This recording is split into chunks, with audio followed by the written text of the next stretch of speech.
when the couple went to the Civil Affairs Bureau to file for divorce. The man was convinced his wife was just throwing another tantrum. He thought that in a few days she would cool down and cancel everything herself.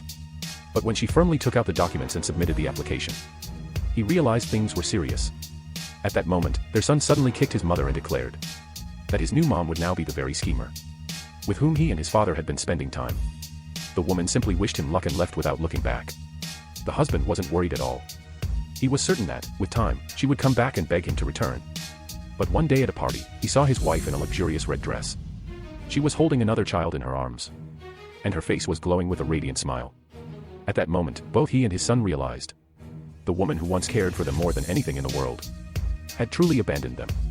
A few days earlier, the husband, his son, and his first love had gone on a honeymoon trip. But they got into an accident. Their attending doctor turned out to be his ex-wife. By chance, she overheard her son excitedly saying that he wanted to hang their family photo in the most prominent place in the house. Not only did the man not stop him, he even supported him, saying they looked like a happy family. The boy admitted that he wanted the schemer to be his new mom. After all, unlike his real mother, she never forbade him anything and never set limits. The woman could no longer hold back her disappointment. She walked into the room and interrupted their conversation.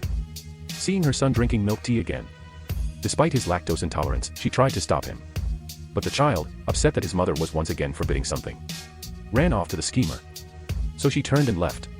But the husband was sure it was just another whim. He thought that in a few hours she would calm down and return. The next day, he came home. When he entered the dining room, he saw a prepared breakfast.